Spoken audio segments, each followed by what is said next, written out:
Charlie and I were sworn enemies, always at each other's throats. But then, we ended up with a child. When I got the test results, I was completely stunned. You've got to be kidding me, I'm a beta. How could an alpha possibly mark a beta? Charlie just laughed. Because I can. Later, I learned he had gone through a second differentiation, into an Enigma. Not only could he mark me, but he could also get me pregnant. 01. At the bar, I saw someone slip something into Charlie's drink. I didn't warn him. Instead, I pulled out my phone, recorded it, and then watched him down the glass. 10 minutes later, he was slumped over the table, eyes unfocused. 2 flamboyantly dressed Omegas propped him up and led him toward the upstairs rooms. I followed right behind, gloating inside. After they entered, I knocked on the door, pretending to be a waiter. I just wanted to see Charlie make a fool of himself, but I wasn't cruel enough to stand by while he was taken advantage of. I've recorded everything you did. If you don't leave right now, the police will be here before you know it. The 2 Omegas went pale.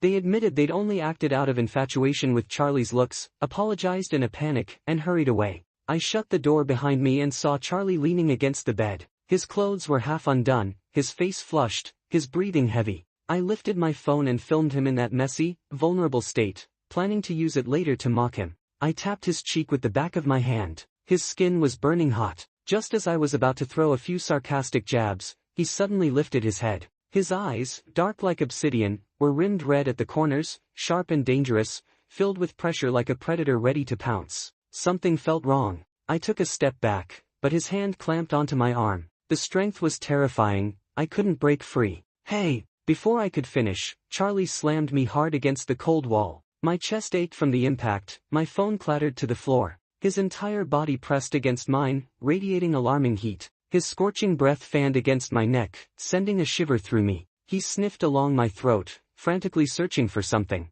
Why, isn't it there? I might be a beta, unable to sense pheromones, but even I realized what was happening. The drug drink had triggered his heat. 02. I never expected things to spiral like this. I came to laugh at him, but now I was the joke. It was too late to run. I was pinned helplessly against the wall. My smug amusement had evaporated, leaving only tension and panic. Then a sharp sting pierced my neck. I yelped in shock. Charlie, get your damn mouth off my neck. Don't you dare bite me. But an alpha in heat had inhuman strength. No matter how I struggled, I couldn't shake him off. His burning chest pressed against my back, and feverish, desperate kisses rained across my neck and shoulders. A prickling chill ran up my scalp. Snap out of it. Look at me, I'm Thomas. Charlie leaned against me, his voice hoarse. It hurts. Help me. His body was trembling, clearly racked with unbearable pain. Wait, where do you think your hand's going? I'm a beta, not an omega. I don't have glands, I can't help you.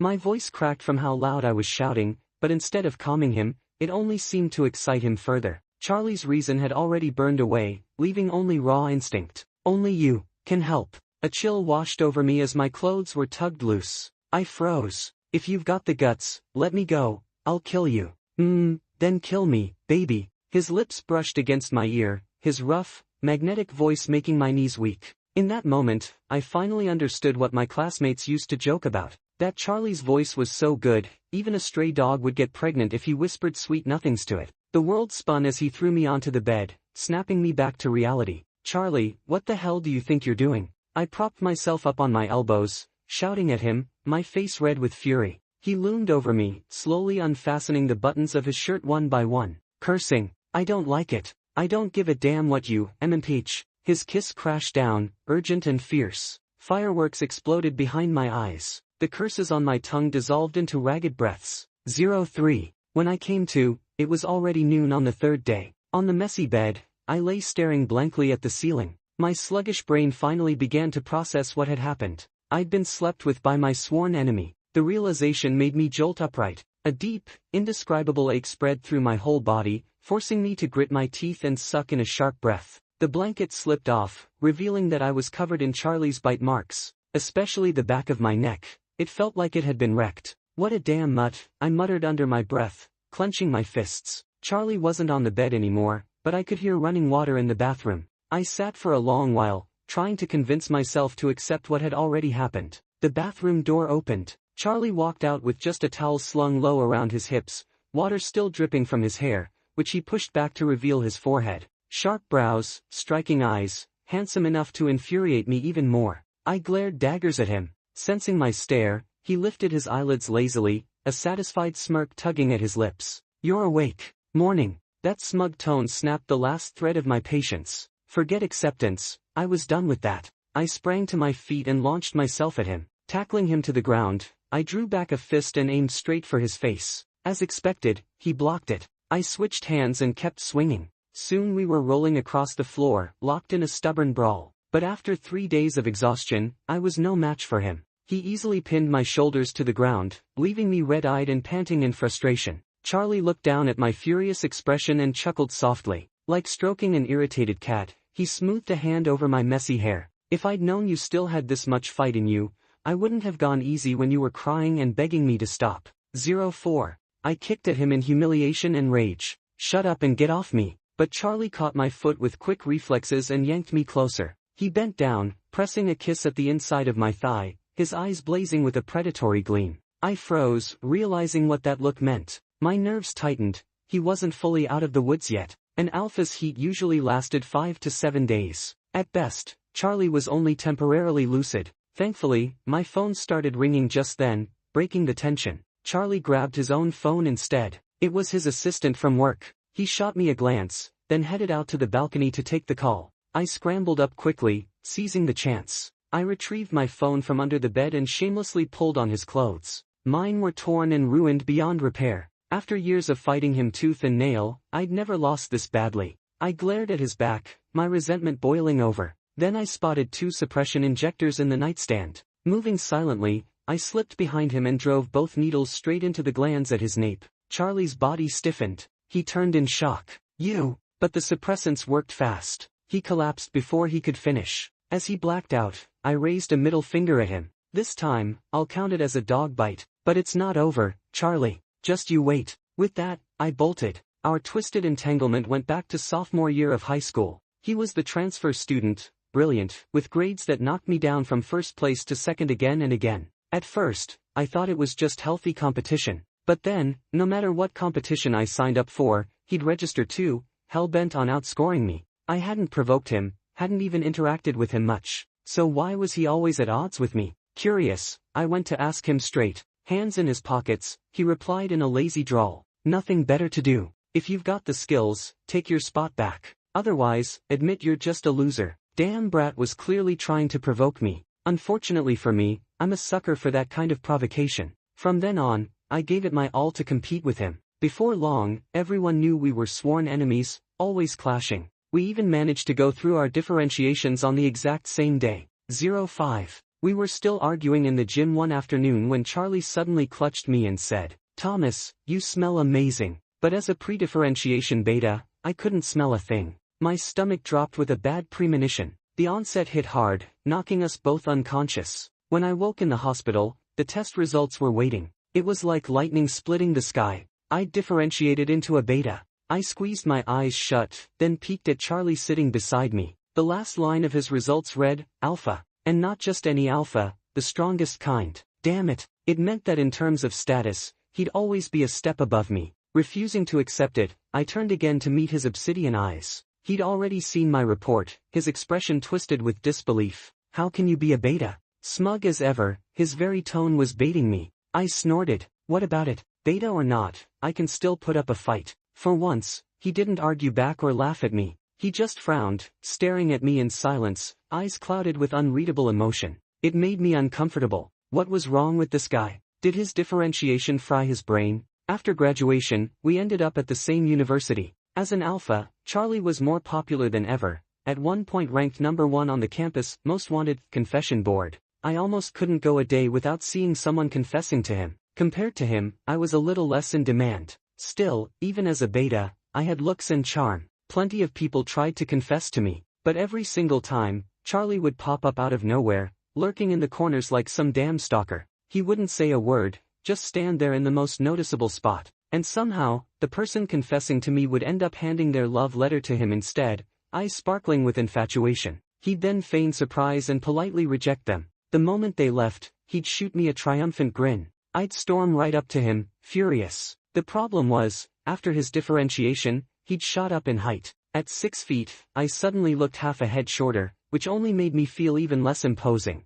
So I'd stretch my back, rise on my toes, and glare at him. "What the hell are you doing?" Charlie would glance at me, chuckle lightly, and say, "You're welcome. Those shallow types don't deserve you." Oh, what a saint. Then tell me, who does deserve me? Don't tell me you mean yourself. If that's what you want to hear, I'll say it. Then I'd rather gouge out my own eyes than ever fall for you. No taste, Charlie sneered. From then on, I hated him even more. Our grudge was carved in stone. I thought once we graduated, we'd go our separate ways and I'd finally be rid of him. But a year into work, he popped up again, stealing projects, stealing clients, and eventually, stealing all of me. What a monumental loss. After knocking him out, I went home, showered several times, and collapsed into bed. They say an alpha's heat is inhuman. Charlie was worse. It took me 3 or 4 full days to recover before I could even step outside again. 06. After graduation, I started a company with some classmates from the same department. I had taken several days off, barely finished the pile of work on my desk, and then rushed abroad on a business trip. I was gone for nearly a month, and during that time Charlie called me many times. I hung up every call and blocked him. He switched numbers to message me. "Thomas, pick up the phone. That night at the bar, was it you?" I ignored him completely. 2 days later, "You left your tie under the bed. The security cameras caught your shadow too. Don't bother denying it." Blocked again. 5 days later, "Where are you? We need to talk. If you don't reply, I'll tell everyone you took advantage of me. The bruise from you biting my gland hasn't even healed. You really went all in, didn't you? And you left me naked on the balcony." I caught a chill and had a fever for 2 days. "How cruel of you, Thomas." When I saw that first message, I laughed in anger. Took advantage of him? He really dared to say that. Who was on top that night? Who left me covered in bite marks like a dog marking territory? His cold cedar scent had been so strong I nearly drowned in it, and the worst part was I couldn't even smell it myself. Running through the streets with that scent clinging to me,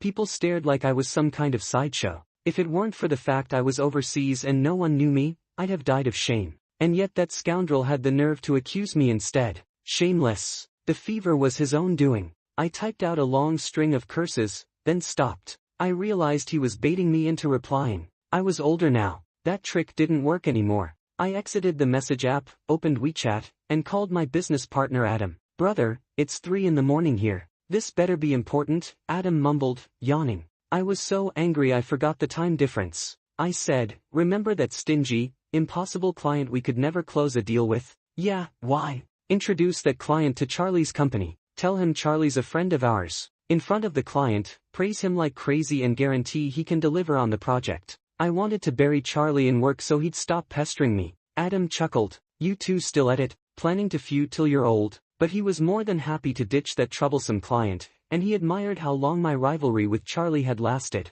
"I'm not letting this go. Just do it. It won't affect you." Fine. I'll handle it tomorrow. Now let me sleep." For the next week, Charlie didn't bother me at all. Then Adam called again. "Charlie pulled off that client. But aren't you enemies? Why did he send us the profit from the deal?" I froze. "You mean, he gave us free money?" "Exactly," Adam confirmed. "Generous? Hardly. It had to be a trap, revenge for what happened that night." A moment later, I received a text from Charlie. "The project profit is payment for chasing off those 2 little guys at the bar. When you're back, let's meet." So he had gotten my whereabouts out of Adam. I told Adam to go ahead and accept the money. This time, I didn't block Charlie. After work that day, I collapsed into bed and fell asleep instantly. Lately, I didn't know why, but I was always tired, dizzy, sore, and weak. 07. On the last day of the month, I flew back home with contracts for 3 major projects. Our company had grown rapidly this year. Even though we were constantly hiring, Adam and I were always busy, never a moment to breathe. The night I returned, Adam dragged me to a dinner party. A big investor wanted to discuss a partnership after seeing one of my projects. When the private room door opened, 8 people were already seated. The host was Evan from G2 Investments, a man in his 50s with a gentle appearance. Everyone else at the table was from the same industry. Some I knew, some I didn't. It was obvious Evan wanted us to compete for the deal right there. The atmosphere was lively, drinks flowing non-stop. Red, white, liquor, round after round for over an hour. 5 executives collapsed, along with Adam. I was dizzy too, but I had taken medicine earlier to stay sharp. No one dared pressure me to drink. 2 other execs stayed standing, smoothly trying to cozy up to Evan while pitching their proposals. I joined in, pulling out my documents. "You're young, but your proposal is more polished than seasoned veterans. The creativity is fresh too, Evan said, leaning close, his breath thick with alcohol and smoke. I forced a polite smile. You flatter me. I'm still new to the industry and have much to learn. He chuckled and leaned in further. Too modest. I like your style. Share a couple drinks with me, and the contract is yours. A hand slid over my waist, rubbing meaningfully. The others glanced at me with strange looks, then, realizing they had no chance, left one by one. Sorry, Evan. I'm not well tonight. Let me toast you with tea instead. Coincidence. I know a bit of traditional medicine. How about we step next door? I'll check your health myself. His hand pressed lower on my waist, his smile turning suggestive. Why was everyone so fixated on my body? I forced a stiff grin. Evan, I'm here to sell a project, not myself. He laughed. No need to pretend. You've been pouring my drinks and smiling at me all night. You think I don't know what you're after? A little act is charming. Too much is just boring. I tightened my grip on the glass, ready to throw it at him. Just then, the door opened. Charlie walked in, dressed in a sharp suit. What exactly were you planning to do to my man, Evan? Care to repeat it? The oppressive force of his alpha presence filled the room. The air was thick with his scent, suffocating. Even Adam stirred awake, groaning. Who the hell is flooding the room with pheromones? He muttered, rubbing his nose. As another alpha, he should have been able to resist, but he was crushed beneath Charlie's presence, pale and sweating. Evan trembled, lips shaking. So it's you, Charlie. I didn't know Thomas was yours. Blame the alcohol. I said some foolish things. My apologies. Sign the contract and get out, Charlie said coldly, eyes sharp. Evan, now sober from fear, scrawled his name on the contract, grabbed his briefcase, and stumbled out. 08. Back in school, I'd heard a bit about Charlie's background. His parents lived abroad for long stretches. Apparently, they were a wealthy, influential family. Looks like the rumors were true. No wonder even a big shot like Evan wouldn't dare cross him. I realized I'd been lucky to survive all our rivalries unscathed. I put away the contract and reached out to steady Adam, but Charlie was faster. I got this, he said. He drove Adam home first, handed him over to his family, and then drove me. When we got near my place, the GPS showed we'd arrived. I was about to give him directions, but before I could speak, he drove in as if he knew the way perfectly. Clearly his first time here, yet he seemed completely at ease. I gave him a strange look. The car stopped steadily. Suddenly, I felt a wave of nausea. Probably just hunger. Hadn't eaten tonight, stomach sour. Thomas, during my sensitive period, did I accidentally mark you? He asked bluntly. I tugged at the corner of my mouth. You skipped hygiene class, didn't you? I can't mark B. Charlie's eyes lingered on me for a long moment. Why did you knock me out? I laughed at that. Don't forget, I saved you from someone else. You owe me, yet you're biting the hand that helped you. Should I just accept being taken advantage of? I didn't mean it like that. Do we always have to speak with jabs and barbs? Oh, I'm used to it. Besides, our situation today started with you. Fine, let's not talk about the past. Talk about now. What's there to talk about now? That night, I'll take responsibility for you. I blinked in shock. I got out and grabbed a handful of grapefruit leaves from the roadside, waving them at him while muttering, no matter what you are, get off Charlie. Leave immediately. Charlie froze for a moment, then snatched the leaves from my hand and tossed them out the window. He grabbed my hand, smiling. Thomas, I'm not possessed. I pulled back. Then you're just crazy. We're mortal enemies. Why are you suddenly talking about responsibility? So we can have a proper talk. Talk about what? About dating me. A strange silence stretched between us. You're insane, ugh. I gagged violently, covering my mouth and stepping out of the car to vomit. Charlie's face turned as black as ink. Seeing me struggling, he actually had some conscience, handing me tissues and a bottle of water. Thomas, being with me is really that gross? I felt a tinge of hurt in his voice. I turned to look at him and saw him gritting his teeth, scowling. I'm not angry at you. I've just been feeling off lately, dizzy, nauseous. I explained, afraid he'd lash out. Charlie's expression shifted several times. Then he asked again, seriously, think carefully. During those days, I really didn't mark you, did I? I replayed the moments in my head, flushed faces, racing hearts, chaotic confusion. I remembered only blinding white light and brilliant fireworks in my mind. Why keep asking this? He looked so serious it made my chest tighten. Charlie stared at me deeply. Because, you might be, pregnant. 09. Congratulations. You are indeed pregnant. The doctor in a white coat handed me the report. Doctor, are you sure? I'm a beta. I clutched the paper, disbelief written all over my face. Oh, then your partner is pretty capable. Wait, was that the point? I still couldn't process it. Who's a beta carrying an alpha's child? How can an A mark A B? Charlie, standing aside, quickly accepted the fact. He said, Thomas, there's something I haven't told you. I glared at him. You bastard. Spill it. After graduation, I underwent a second differentiation. I changed from alpha to Enigma. Oh, that explains it. Enigma can mark you.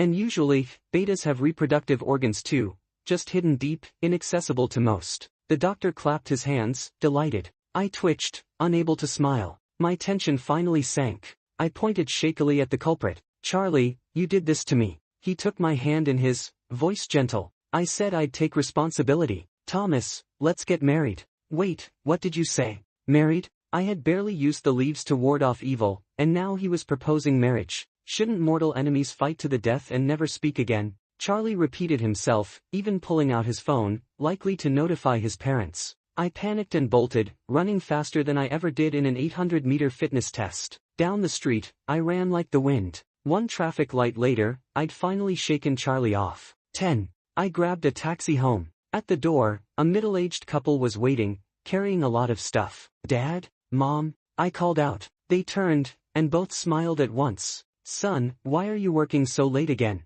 My mom asked, stroking my arm. I froze. Had they suddenly come from our hometown? I asked. Dad said, a few days ago, when you were abroad, your mom said she'd come see you. Did you forget so soon? Oh right. I remembered the late-night call from my parents overseas. Drowsy and dizzy, I must have mumbled agreement and fallen asleep. I fumbled for the keys and opened the door. The elevator doors opened. My stomach sank. Charlie stepped out, eyes fixed on me. I froze, screaming in my head, don't come closer. Thomas, a child shouldn't grow up without a father. Especially with your unique traits. During pregnancy you need my pheromones to calm you, he said seriously, standing firm before me. The air turned eerily silent. My stunned dad asked my frozen mom, honey, did you hear someone talking about a child just now? Charlie finally noticed them. May I ask who you are? He said politely. I chuckled. Oh, my little cabbage, got rooted by a pig? My mom finally processed it, shocked.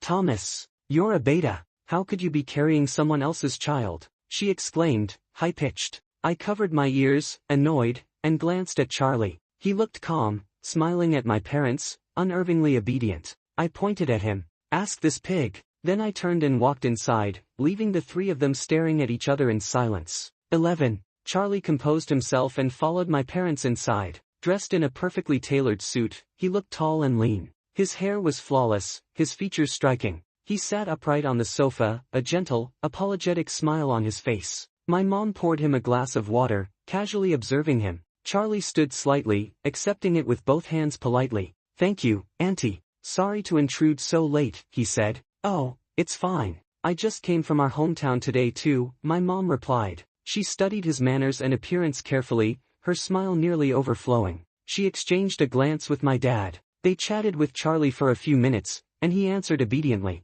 Uncle, Auntie, about Thomas and me, though this was an accident, it was my fault. I won't shirk responsibility for the child. If Thomas agrees, I can marry him immediately. He went on to explain his family situation. His parents lived abroad, the family was well off, and he was an only child. His parents would not interfere with his choice of partner, he would have full say. I have my own company, my own house and car, and no bad habits. Charlie respectfully, sincerely, and energetically presented himself, listing all his accomplishments and qualities from childhood to now. I sat on the corner of the sofa, stunned. It felt like he had been preparing this speech for a long time. It flowed so smoothly, without a single flaw. He spoke so earnestly that my parents were clearly swayed. Their worry melted into admiration. Dad asked, with your qualities, you must have many options. Why choose our child? Charlie straightened his back, looking at me with deep affection. Thomas is excellent and charismatic, enough to attract me. I dropped the orange I was about to eat, staring at him like he was a ghost.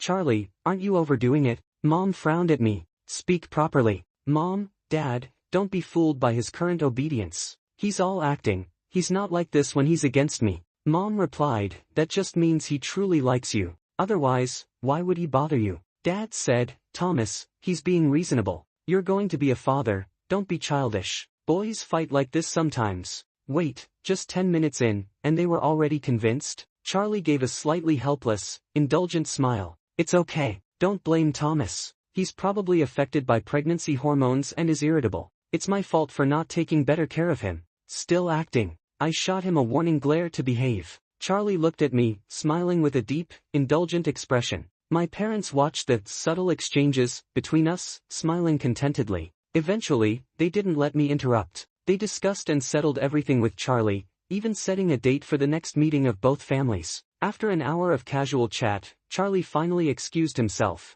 As he left, my parents kept praising him for being responsible and mature. Thomas, go see Charlie out, they said. 12. Downstairs, I finally let out what I'd held in all night. Charlie, the child was an accident. I could terminate it. There's no need to go as far as marriage. He stopped, the smile leaving his eyes, replaced by a flash of anger. Thomas, I didn't hear that. A beta getting pregnant isn't easy, don't joke with your body. Also, are you a scumbag? I froze. Ha! Who did I screw over? You did me, Charlie said, closing in and pinning me between the car and his arms. He leaned close to my ear. You slept with me, ran away, and didn't want to take responsibility. Tell me, isn't that scumbag behavior? His voice was low, smooth, seductive. My heart skipped a beat. I could smell a faint, crisp aroma of cold wood between his nostrils. Since meeting tonight, I'd realized I'd been smelling it constantly. Alone with me, he had been releasing pheromones the entire time. My body heated slightly,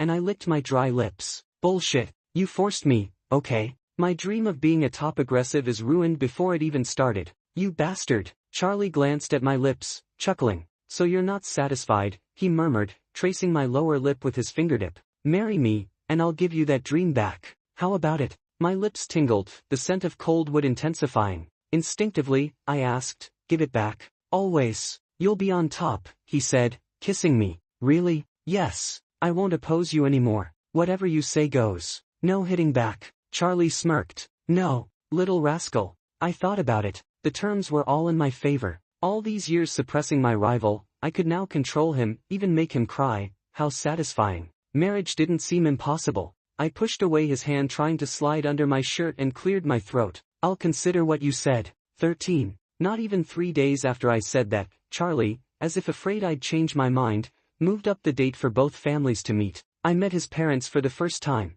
Both of them had an impressive presence, clearly people used to high positions. I expected them to be difficult, but they were warm and kind toward both me and my parents. The dinner was cheerful, and we also set the date for the marriage registration. Considering my condition, we agreed to hold the celebration after the baby was born. When Charlie went to pay the bill, his mother smiled at me. He finally got you married. I guess he's satisfied now. Ha! I asked, confused. She always talked about you, she said. I self-deprecatingly added, I hope it wasn't all criticism. She shook her head with a gentle smile. No, he speaks of you highly. I've never seen him care so much about anyone. Though my husband and I are busy with work, every time we sit down to chat, 2/3 of our conversation about family always ends up being about you. He truly likes you, and has for a long time. I slightly opened my mouth, doubting if I'd just hallucinated. Charlie, he's liked me, for a long time. After leaving the restaurant, both sets of parents went shopping together, leaving space for us. Charlie's place was nearby, and he brought me there.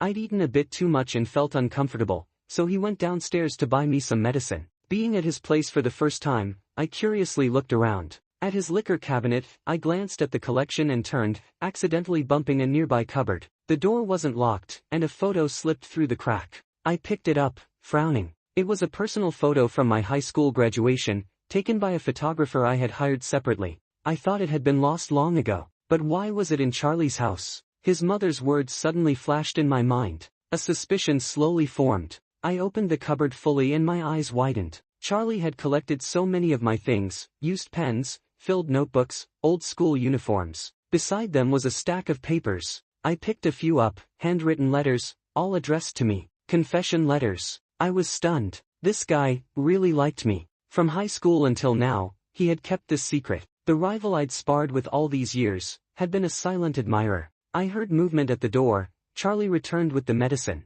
Our eyes met, and we were speechless. I pointed at the cupboard. Explain. 14. Charlie saw that I had discovered his secret. He didn't hide it anymore and honestly expressed his feelings. Yes, as you can see, I've had a crush on you. Why didn't you say anything? I asked. I tried to hint, but you didn't like me. Later, you even said you'd poke your eyes out. Charlie smiled wryly. Seeing how strongly you reacted, I didn't dare mention it again, afraid you'd hate me and avoid me. I was confused. Then why did you target me in the first place? Charlie embarrassedly touched his nose. At first, I provoked you on purpose, to get your attention. He began explaining his years of antagonistic behavior. As a child, he moved abroad with his parents. They were busy and neglected him too much, which made him withdrawn and proud. Later, he returned to school in the country due to further studies. At school, he saw me popular, academically successful, surrounded by friends. He didn't understand how I could be so happy and carefree, loved by so many.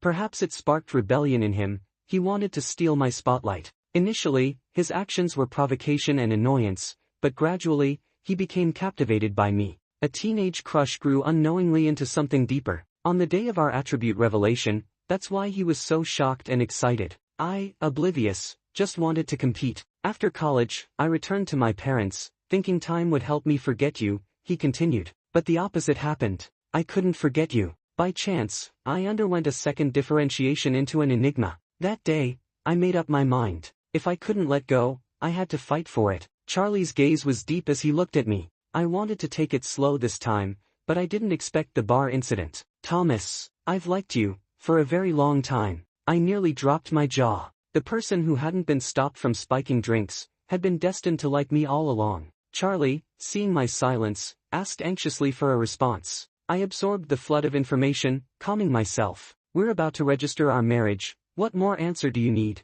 He persisted. I want to hear your heart. I looked into his deep eyes, recalling the first time I met him. No exaggeration, he was the most handsome person I'd ever seen. My type completely, and I was briefly stunned. But the crush barely lasted seconds before his teasing broke it. I told him honestly. So, I guess it was love at first sight for me too. Charlie's eyes lit up with a smile. You mean, you like me too? Nothing to deny. I've always faced my heart directly. I nodded earnestly. Yes, Charlie, I like you too. He nearly lost his mind with joy, hugging me and kissing me passionately, dangerously close to going overboard. Luckily, he had some sense and remembered the child. 15. Back at the office, Adam immediately covered his nose and stepped back a few paces the moment he saw me. Dude, aren't you going to mask that scent before leaving? Your alpha pheromones are about to knock me out. He had that instinctive reaction to a fellow alpha's scent. I had sprayed on a masking spray before leaving, but thanks to Charlie pushing boundaries all night yesterday,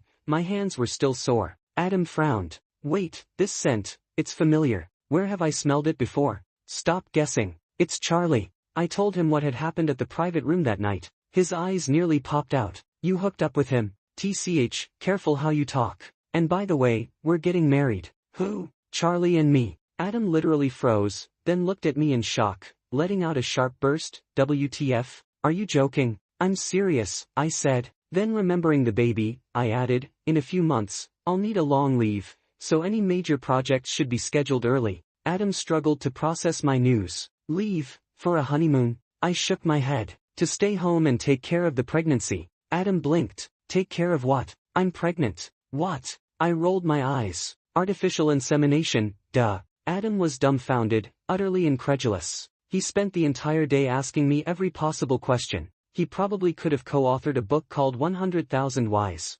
16. I found some time, and Charlie and I went to register our marriage. Afterwards, he smiled like a fool, took photos, and showed them off everywhere. At home, he took our certificates and locked them in the safe. To better take care of me and soothe me with his pheromones, we moved in together. That night, he showered and climbed into bed. He wrapped his arms around me from behind, gently kissing my neck and shoulders. The strands of his pheromones lingered, entwining around me. Only now did I understand why Omega cannot resist an alpha scent. It's because you literally can't resist it. Just a whiff, and your body weakens. Charlie's kisses were incredibly comforting. I closed my eyes and let out a soft sigh. He tensed briefly, stifled a few deep breaths, and tried to pull away. I grabbed his hand. Where are you going? To the bathroom, he said hoarsely, bending his legs slightly. I understood his position immediately. Every time he became aroused lately, he would retreat to the bathroom. I scratched his palm lightly. Charlie, want me to help? His burning gaze fell on my lips, then he restrained himself and looked away. Don't mess around. He tried to get off the bed, but I pulled him back with force. He pinned me, hands bracing on either side of me. I looped my arms around his neck and kissed his Adam's apple. Charlie, just say it. Beg me. I'll help you. What do you say? His breath grew rapid, veins standing out on his neck, reaching his limit. The room was thick with his woody cold scent, intoxicating. His eyes were red at the corners, burning with passion as he stared at me. Thomas, I'm struggling. Please, help me. That intoxicating voice made my face flush. Okay. 17. I immediately regretted teasing him. My lips were swollen, hands aching. We tossed and turned until deep into the night before we finally stopped. Charlie realized he had overdone it and apologized. After that, he held back significantly. No matter how aroused he got, one release was enough. Time flew by. Several months into our relationship, our baby was born, an alpha little girl. After her full-month celebration, Charlie and I held our wedding. Friends and family filled the room, blessings and laughter intertwined, creating a lively atmosphere. In front of everyone, we made promises, exchanged rings, and kissed. After marriage, Charlie honored his previous promise. He truly let me take the lead. But I cried hoarsely and slapped him. Charlie, you bastard. Liar. He held my waist and smiled seductively. Baby, I love you.